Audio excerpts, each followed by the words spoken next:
Okay, this is section 9.1, estimating a population proportion. There are some definitions and formulas that I've placed up there.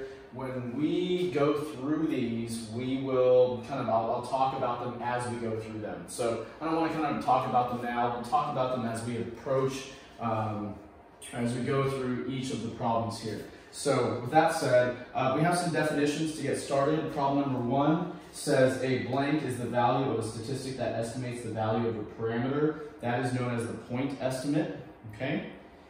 So, it is, that's the symbol for it. We are familiar with that a little bit. Okay, number 2. The blank represents the expected proportion of intervals that will contain the parameter if a large number of different samples of size n is obtained. It is denoted blank. Okay, so the level of confidence is denoted by 1 minus alpha times 100%. Okay, so the level of confidence is 1 minus alpha times 100%. Okay,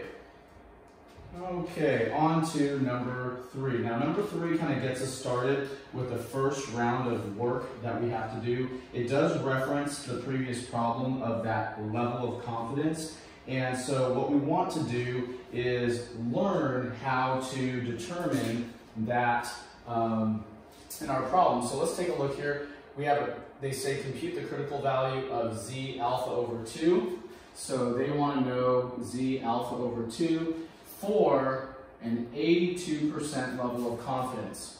All right, so what does that entail? So what we need to do is we need to understand that there's a long way to do this and a short way. We're going to go through this the long way, okay? So first and foremost, we're going to convert that 82% to a decimal. And then I'm going to write out that formula. So that formula was that the level of confidence, recall that that was from the previous problem, that level of confidence is 1 minus alpha times 100%. So the level of confidence is equal to, and they defined it, represents the expected proportion of intervals that will contain the parameter if a large number of different samples of size n is obtained. So that level of confidence is here. That's the formula for it. Well, in problem 3 here, they gave us the level of confidence. So they told us the level of confidence, and we need to go find the z alpha over 2 of that. So what would we do here? Well, we would need to go and solve this problem for alpha. So first and foremost, I need to change this since I'm using decimals here, and maybe I need to be more accurate. 82%. And then I convert everything to a decimal, and this is the long way of doing it. We're not going to end up doing this for the entire class when we see these problems, okay? So then from here, we just need to solve for that alpha. So anything divided by 1 is itself, so 1 minus alpha equals 0.82, and then so that would mean that our alpha must subtract 1, divide by negative, that's going to be 0.18. Okay, so our alpha is 0.18. Well, that's just the first step. That's the very first step. So now what we need to do after our first step, once we figure that out, is we need to go figure out next what alpha over 2 is. And so from here, we would just take our 0.18, which we just obtained, and divide that by 2, which is 0.09. And so that right there is our alpha over 2. Now, from here, we're going to take that value, put it into this piece right here, and that's going to tell us what we're looking for. We're looking for the z at 0.09. Now, this value here, if you go all the way back, recall that this tells us we're going to be looking at the interior of the table. In other words, we're trying to match the 0.09 to an area as close as possible inside the table and then go backwards to find the z value associated with it. So 0.09, let's take a look at this. So 0.09, what values here are closest to 0.09. So I've got a 0.0901 right here, 0.0901. So see how that interior value, area value inside the table is very, very close to our alpha over 2 of 0.09. Well, what does that correspond to? Negative 1.3, 0, 1, 2, 3, 4. So this is at negative 1.34. So this corresponds to a z-score of negative 1.34. Okay, so from here, we're always going to take the positive version of that z-score, and so that would be the answer. I guess I should label this step number 3. Okay, let's check our answer.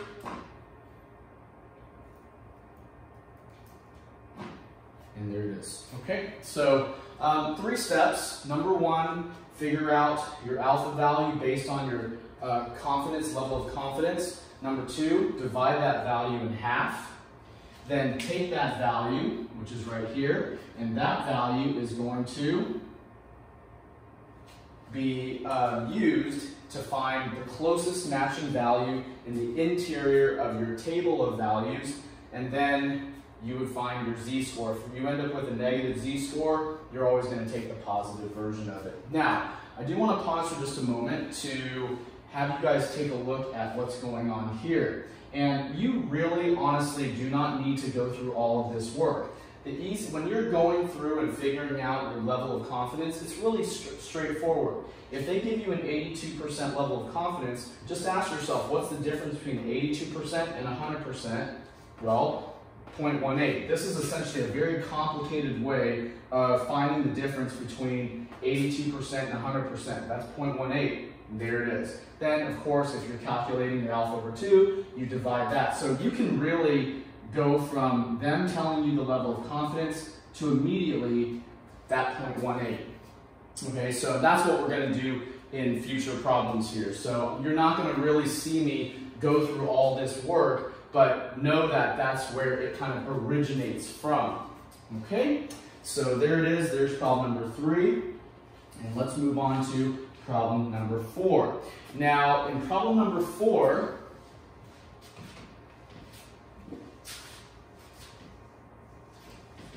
they ask you to determine the point estimate of the population proportion, the margin of error for the following confidence interval, and the number of individuals in the sample with the specified characteristic X for the sample size provided. Okay, so there's a lot of information here. I'm going to first do a little bit of defining for you. And so here we see lower bound. Notice how lower bound is mentioned up here, and that is always connected to the letter B. So lowercase b represents lower bound. They also give you upper bound. Okay? Upper bound is always connected to the letter U. So there it is there. So the letter U is connected to the upper bound. And then, of course, they give you an N of 1500, which will, of course, pull in later. But I guess I'll just circle it for right now. So B lower bound, U upper bound, and then an N value of 1500. Those are some important starting values that you're going to need to know. And so in order to calculate this, the first part, which is the point estimate, we need to understand that the point estimate is given by taking the upper and lower bound and dividing them by 2. The sum of the upper and lower bound and dividing them by 2. So for my problem right here, and maybe I should just erase this. I mean, this is a pretty easy calculation you guys can do, but I'm going to show you. So our point estimate is going to be the sum of our upper bound, 0.755, and the lower bound, 0.245, divided by 2. In other words, the average of those. Okay? Now I'm going to need to grab my calculator.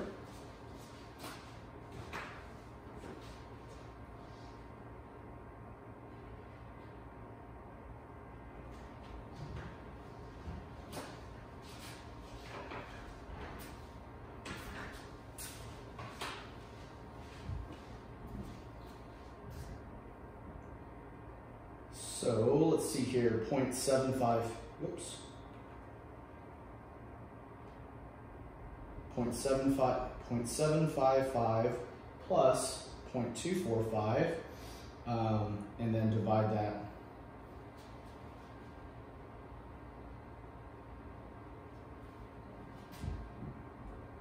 by 2. Looks like mine is an easy 0.5. Hopefully that's the answer. So that looks like 0.5. Let's just check it just to make sure. All right, good. Now, it's not always going to be that clean. You might have one that ends up being like 0.59, 0.623, whatever it happens to be, but mine ended up being pretty easy, straightforward. Okay, so there's that part. Now, the next part, the margin of error. Now, when you're calculating the margin of error is, and if you need to define it, I've also defined it up on the board, it is represented by capital E, margin of error, and look at the contrast between the point estimate and the margin of error. So when you're doing the margin of error E, instead of adding the upper and lower bound, you're going to find the difference between the two. So I would find the difference between these two and then divide that by 2. And that would be my margin of error.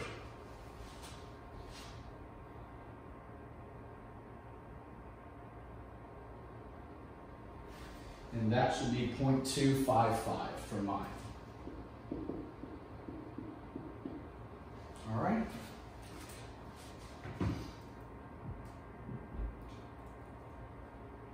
Okay, and then finally, the number of individuals in the sample with the specified characteristic. Now, that is actually right here. So I've defined that there, but if you want the long definition, the number of individuals in the sample, I'm not going to circle all of it, but that is going to be X. And in order to figure that out, you're going to need to know your N value. Okay, there's your N, and you'll need to multiply that by your point estimate. So there's a formula right there. So my value of N is 1500, and my point estimate was 0.5, and so that's an easy one for me. So it looks like the number of individuals in the sample with the specified characteristic would be 750. All right, there it is. Okay, and so we move on to problem number 5. Okay, so problem number 5, we're going to continue our work through here, and so you're going to see stuff build upon the things that we've already done. You're going to see things come up that we did in the previous couple problems, and so here we go. Now, as you can see here, we now have to calculate the upper and lower bound on our own, or lower and upper bound in this case, on our own. First, we need to label our pieces, and so we know our X value. So if we know our X value, we know something here, right? We know our N value, and we know our confidence interval. So you do want to really make sure that you label all of your parts so that you can successfully do this. Now, we will be using this formula here. This formula is used a lot throughout this section. I'll just circle it so it kind of stands alone off to the side. But I'm going to break this into several steps. The first step is to find a point estimate when you are given the X and the N. So before, we might have been given the point estimate, but we might not have had anything else. So the very first thing you got to do to even get started on your confidence interval of your lower and upper bound is you first need to figure out your point estimate given X and N. Well, I've given you the formula up there. That point estimate is simply X divided by N. So if you're given X and N, you can still determine the point estimate by dividing the two. So in my case, I've got 180 for my X value and 300 for my N, and so I can divide those two to determine my point estimate. All right, so that's 180 divided by 300. And so that gives me 0.6. All right, this is a very important number. It's going to carry us through many parts of the problem. Now, the next thing you need to do is you need to run a test. If this test fails, then you cannot proceed. However, if the test passes, you can proceed. We are familiar with this test because we did it in a previous section in chapter 8. And so let's go take a look at this. Here is the test already put up here for you. So if essentially your data set passes the test, then you can proceed. If not, you cannot. So the test says if my n and my point estimate, the product of those times the product, or times 1 minus the point estimate, if that is greater than or equal to 10, we can move forward. Let's go test that. So what is my n again? My n is 300, n is 300. What's my point estimate? 0.6. 1 minus 0.6, is that greater than or equal to 10? So, in other words, let's go see if that works, and if it does, we can keep on going through the problem. So, 300 times 0.6 times 0.4. I mean, I did that a little bit in my head. It's not too bad, and so that is, the result of that is 72. Is 72 greater than or equal to 10? Yes, so we can, okay, move forward. If not, we can't. Okay? So that's just a little bit of a test to check. So with that said, we now need to go through that step of determining the z alpha over 2. So that is step number 2, is to find out what the z alpha over 2 is. And if you recall from a couple problems ago, we learned how to do that, and of course we've done it earlier in the semester.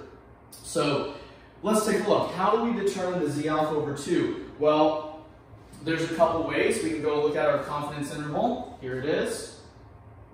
And the other way I'll show you in just a moment. So 95%, what does that tell us? That tells us that 5% is the difference to 100%. Remember, I told you I did not want to go through that whole long process. You can literally jump from here to 0.05. You could know that right away. And then from there, 0.05, you can go figure that out in the table and get the z-score for it. You would go to the table of values, like we did in the previous problem, find and match the table of values to this, and then go get the z-score. However, sometimes they will give you a table of critical values. That will save you a little bit of time, and you don't even have to go through all of this work.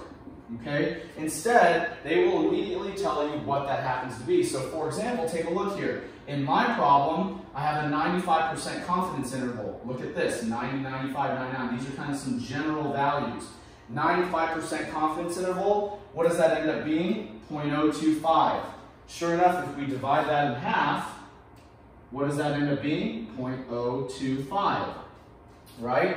And then, if we were to go match that into our table, we would get 1.96. That would be the closest z-score for that. So it saved us a bunch of time. So you can literally save yourself some time. If it comes with it, pull up a table of critical values and do it. Otherwise, go through it the longer way like we did a couple problems ago and solve it that way. You can always go back and use your table of values to do this. It just so happens that some problems that are quick to use, 90, 95, 99, you can pull the values up really quickly. Some problems are not that easy, so just be aware of that, okay?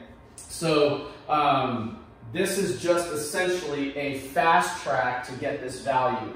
Do you need this? No, you don't. You can do it the long way like we did over here a couple problems ago, okay? So there you go. We're probably going to see some problems where we have to do it the long way, okay? Now, with that said, we have our z alpha over 2. And with that said, we can go figure out the lower and upper bound to this confidence interval. Okay? So here we go. Let's get started on the lower and upper bound. Now, in order to calculate the lower and upper bound, so in other words, in order to calculate these things, what we need to do, and I'll do the lower bound first since that's what they call for. So that's going to be our B. So B, maybe I should label this step. I'll call this step 3. 1, 2, 3. So step 3, we are trying to figure out our lower bound. So the lower bound is going to be based off of this formula right here. So we need to take our point estimate. We're going to subtract our z alpha over 2 value that has been multiplied by the square root of our point estimate times 1 minus the point estimate over our n. And so, important to note that the lower bound is the minus part of this formula, and in a moment here we'll go to the upper bound, which is the plus version of that formula. So now let's go work this out. We have all the pieces. We have our point estimate, we have our z alpha over 2, and we have our n value. We have all the pieces of information to be successful here. So we've got 0.6 minus, what was our z alpha over 2? 1.96 for my problem. Yours is, of course, probably going to vary greatly from mine. Then back to my point estimate, 0.6. 1 minus 0.6, divide that by n, which is, in my problem, 300. And there's my setup. So at this point, it's just a matter of ensuring that we do the correct math to close down the problem. Let's take a look here. So my order of operations probably going to be this stuff here, then multiply, and then subtract that from 0.6. So I'm going to do this part first, which is I'm going to do the numerator, 0.6 times 0.4. How did I get that? 0.6 times 0.4. I kind of did this one in my head. That's 0.24. I'm going to divide that by 300. You guys are to the point where you can do this algebra for yourself, so I'm not going to write down every single step. This ends up being 0.0008. Now I'm not done with that. I need to do what with 0.0008? I need to take the square root. So the square root of all that ends up being 0.02828 and so on. Then I'm going to multiply that by 1.96. Well, negative, right? And so that gives me a negative 0.05543 and so on. And then, of course, I need to add that to 0.6. And so, or subtract it from, but I already made it negative when I multiplied by negative 1.96. Anyways, you guys can do this math pretty much on your own. So I got, what, they want 3 decimal places, 0.5445. That tells me that I'm going to be 0.545. That should be the answer for my lower bound. Let's try that one, 0.545. Oh, I've got to do my upper bound. It won't let me check an answer. Okay, no problem. So my upper bound, as we mentioned earlier, is what? What's the only difference between the lower and upper bound? Instead of it being minus, subtracted, in the lower bound, we're going to add in the upper bound. So it's going to be all of this, but the positive version of it. For the sake of saving space, I am not going to rewrite this. You know that the only thing I'm doing differently is I'm going to add at the very end here. So I'm going to take the information that I just got from above, and I'm going to, instead of subtracting here, I'm going to add. Plus 1.96 times 0.6, 1 minus 0.6, divide that by 300. Okay, so hopefully you guys can kind of see the sort of a shortcut I took. I just essentially cut out a little bit of extra writing for the sake of space. And so now I'm going to go do that calculation. If I was actually a little bit sharper, I would have saved this answer and added it to 0.6. And so, oh well, no big deal. Oh, well, I just had it and I just deleted it. So I could have actually subtracted it and that would have been just fine. Oh well, I messed it up. Let's go do it again. 0.6 times 0.4, and I'm going to divide that by 300, and I'm going to take the square root, then I'm going to multiply that by 1.96, and then I'm going to add that to 0.6. And that gives me 0.6554, which is just going to be 0.655 if I'm rounding to 3 decimal places. So hopefully that's the right answer. If not, we'll go see what we did wrong. Okay, good. So there it is. That's a pretty complete problem. We go through a lot of the skills that we practiced in previous problems. The one skill that we kind of bypassed or shortcutted was determining the z alpha over 2, which it's okay. You know how to do it, and frankly, we're going to see it happen again. Okay? All right. I am going to skip problem number 6 because you can literally go through your notes and answer it that way. All right? And so just check your notes for the answers and how to approach problem number 6. That's just essentially a series of definitions. Let's go to problem number 7. All right, problem number 7. What we see here is another pretty complete problem. And so we have a researcher who wishes to estimate the proportion of adults who have high-speed internet access.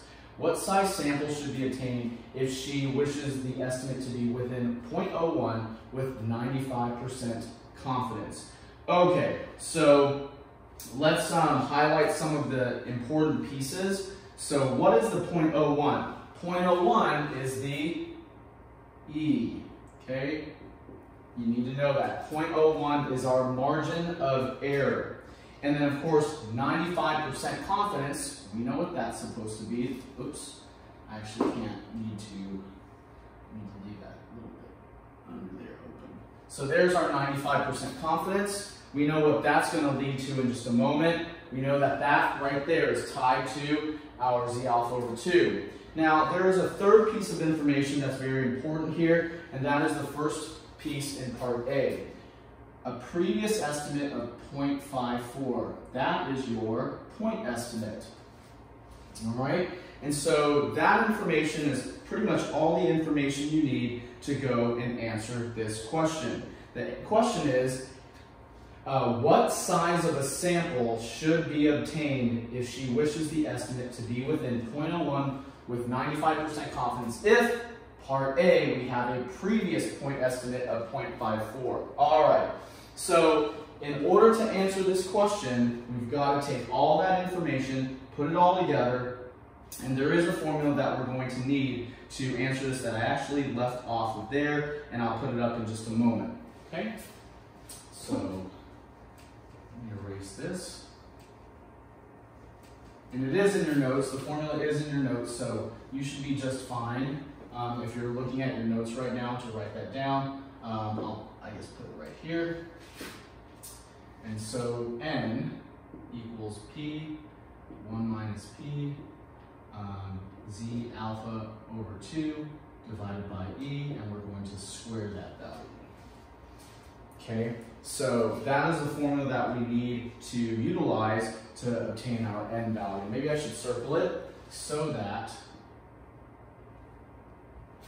you can more easily differentiate from all the other stuff that's there.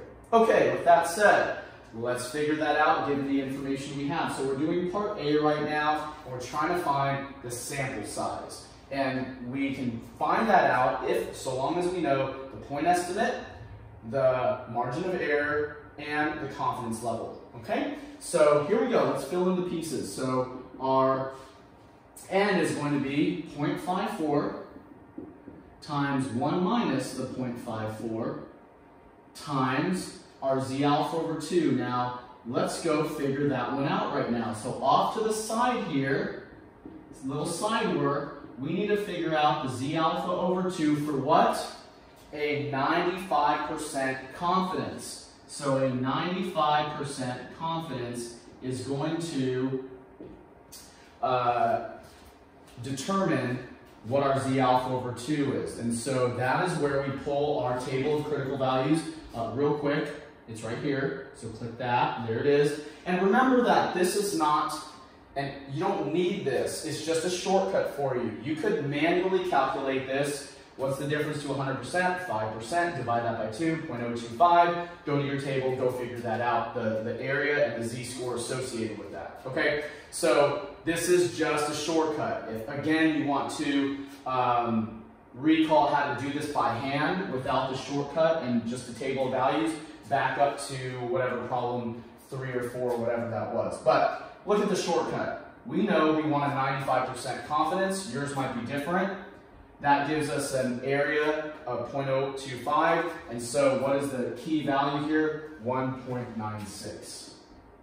And this right here is what we use for here, okay? So important for you to note that. I guess I'll draw an arrow there so you see that, okay? Now, we're not done yet. We need to do what? We need the E. So our margin of error is 0.01, and then we're going to need to square that quotient. And that is the setup for our problem.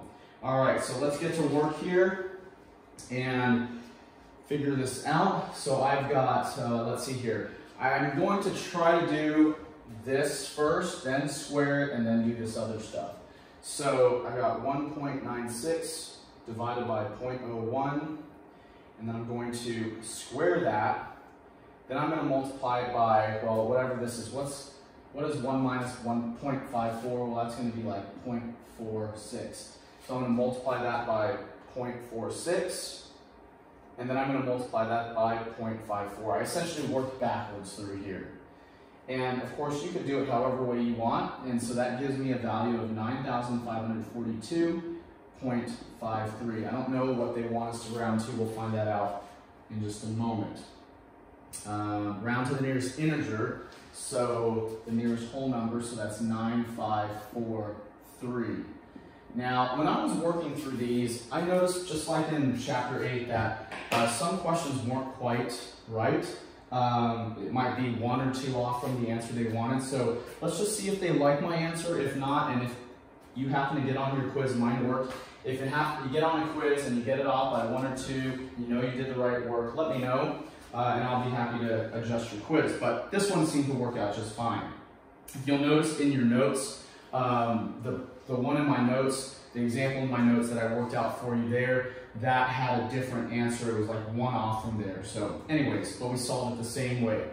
Okay, now with that said, we're going to go to part B. And part B, why it is different from part A, is that she does not use any prior point estimate. So there is no prior estimate. Instead, she's essentially going through this cold. When that's the case, there is a formula for it, which I didn't write either, and that's 0.25 times the z alpha over 2 divided by your margin of error squared. So they just straight up use 0.25 in front of all of that, and I probably should have put that here. I'll do that right here. So n equals 0.25 z alpha over 2 divided by our margin of error squared. So when a estimate is used, so if we have a previous point estimate, we're going to use this one. When we don't have a previous point estimate, she does not use any prior estimates, then we're going to use this one. Okay, there's the 2. So you can kind of see the contrast here. Previous one takes into account the point estimates used prior. This one assigns a straight 0.25 to it, okay? And so that's the only difference. Other than that, you're just doing essentially the same calculation, and this right here is going to go straight into our formula. So our n is going to be 0.25 times the same 1.96, because all the other information is still the same. We're just doing this part right here and not taking into account any prior estimates. So 1.96, same margin of error because that was in the original problem, and then we're going to square that. So that's it. Let's go run that calculation. So 1.96, I'm going to again work backwards from there, divided by 0.01, and then we're going to square it, and then we're going to, so I just did all of this, and that gives me 38,416, and multiply that by 0.25, and that gives me 9,604 exactly. So there it is. Notice how when we don't use one versus we do use one, the difference in the two. All right, and again, like your notes, the problem that I worked out in your notes, it was off by, I believe, 2, and so mine worked out great. But if for some reason yours is off, you know you did all your work correctly, you didn't make any mistakes, let me know if you get something wrong on your quiz. Okay? All right, with that said, we are going to get to our very last problem. Problems 10, 11, and 12, you can use your notes to complete. This is going to be the last one for me with you, and that is problem number 8. Okay? So here we go in problem number 8. In 8, it says a television sports commentator wants to estimate the proportion of citizens who follow professional football. Complete parts A through C.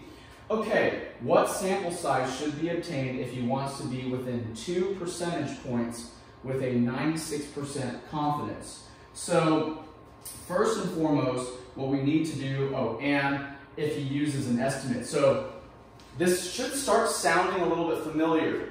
This is like this one right here.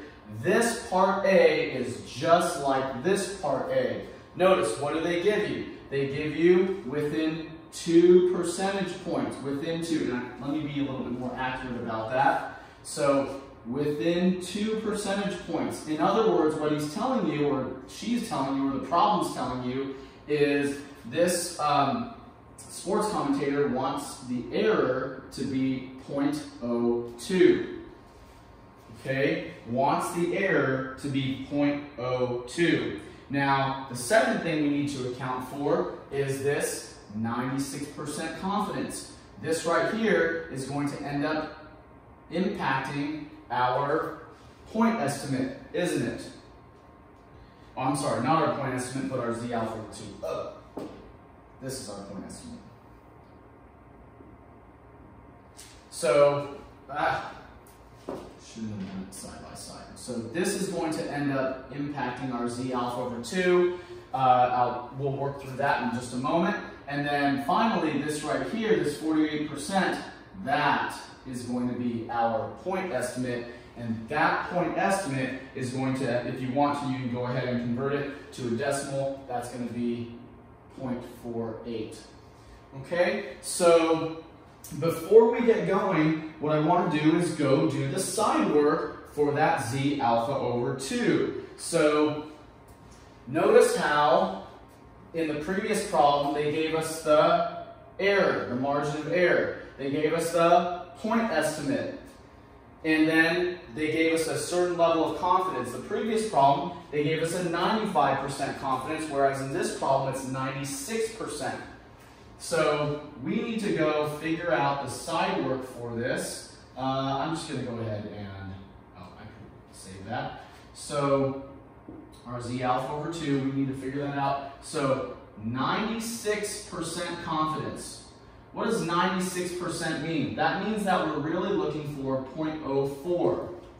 Our alpha value is 0.04. How did I get to 0.04?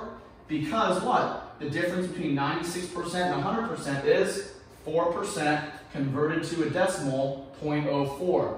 And then if I divide that by 2, that gives me a 0.02. So in other words, we are searching for the Z of 0.02. We need to go into our table of areas, and notice they didn't give us a quick little critical values chart, so I'm doing this the old school way, the long way, the way we did back in an earlier problem, whatever that was, 2 or 3. So this is great because the previous couple problems, we had an easy critical values table that immediately gave us the answer, whereas this one, it did not. So that's a nice thing that we have to kind of do a little bit of work and review how this the Z alpha over 2 is obtained. So again, 96% implies that we have 4% for our alpha, and then divide that by 2 for our alpha over 2. We now need to go into our table of areas to find out what is closest to 0.02. Let's see what's closest to 0.02. I'm going to kind of have to go through my table here. 0.028. I've got a 0.0202 and a 0.0197. I think this one is the good one. So, that's not in the greatest spot. Let's scroll down a bit. There it is. So 0.0202. That looks like it's the closest one to where I need it to be. What is that? That's associated with negative 2.0. Let's figure out the exact. Negative 2.00, 1, 2, 3, 4, 5.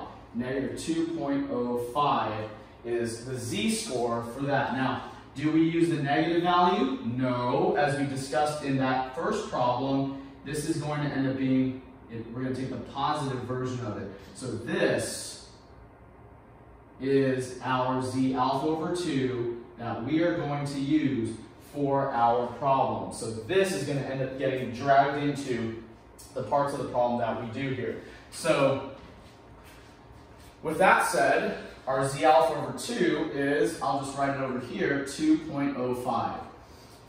And now you know how we obtained it. So let's back up and we're back to our information. So I've got all the information I need now to determine the sample size n given margin of error of 2%, a 96% confidence, and a prior point estimate of 48%.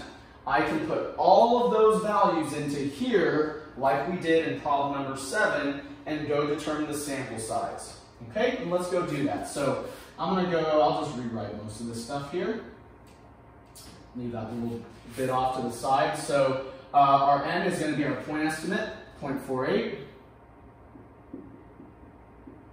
1 minus 0.48. And then we need to take our what? Z alpha over 2 is 2.05, and divide that by our margin of error, 0.02. And we're going to square that and do all of those things, and it should give us the right number for our sample size. Okay, I'm going to work from here backwards like I did before. So 2.05 divided by 2, and then I'm going to square that. So this right here for me turned into 1.0506.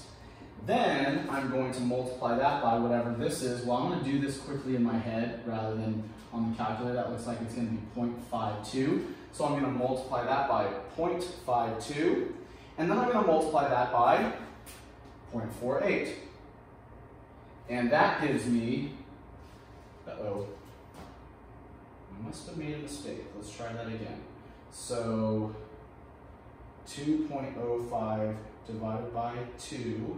There's my issue. 2.05 divided by 0.02. There we go. Then I'm going to square it. I divided by 2 instead of 0.02. There we go. That's better. So this was 10,506 and 0.25. Then I'm going to multiply that by 0.52. Then I'm going to multiply that by 0.48. And that should do it. So my n is going to be 2,622.36. Round to the nearest integer or whole number, and so that should be 2622. Okay, let's go see if that is correct. If it's not, we might have to double check our work, or it might be one of those problems, and I think this might be it. One of those problems where their number is a little bit off, but we use the correct method. So let me double check my work. 2.05 divided by 0.02. 0.52, I'll just double check it, and then worst case, I'll just move forward. If for some reason you guys have an issue with yours, just let me know, and then I'll give you the credit for it. Square that times 0.52 times 0.48, 2622. Maybe I'll try rounding it up to 2623. They like that. So maybe for whatever reason, I don't know why it wanted it, but whatever it is, it liked 2623. So if for some reason it's off, maybe it's off by 1. Like I said, it's just sometimes a little bit odd. So there you go. And that is the first part done. We now need to do the second part, which is a lot easier. We have a little less work to do because the second part does not require a point estimate. So notice how, the second part does not require a point estimate. It only requires your z alpha over 2 and your margin of error. So let's read it just to confirm it. What sample size should be attained if he wants to be within 2%? So if for some reason this changed from one part to another, then you need to account for that down here, okay?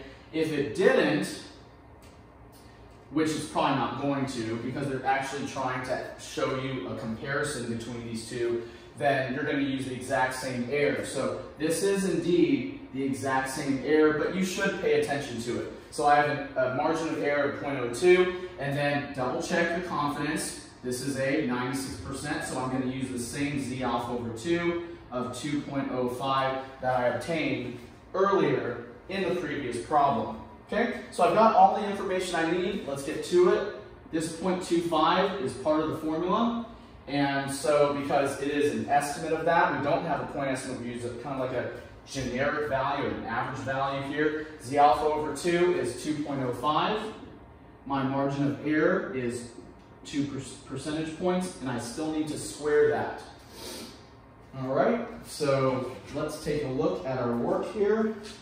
2.05 divided by 0.02, not going to make that same mistake again. And then I'm going to square it. That gives me 10,506.25. Then I'm going to multiply it by 0.25. And so that gives me 2626.5. That's an easy round up, 2627. Hopefully that's right. If not, you guys know that it's close and I'm flexible. So 2627. Good, it's good. All right, so now we need to answer part C. What is part C asking?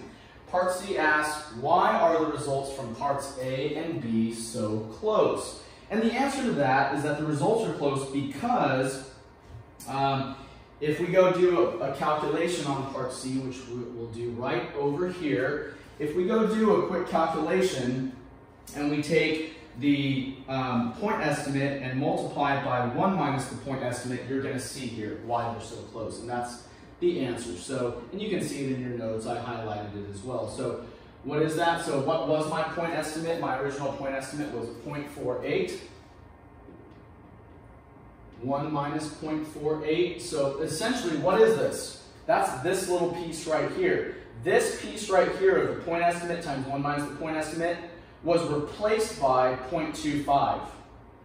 All right?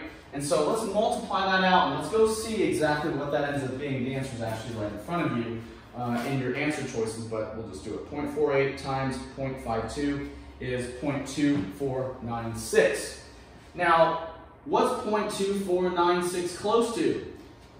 0.2496 is very close to 0.25. So essentially, look at what's going on here.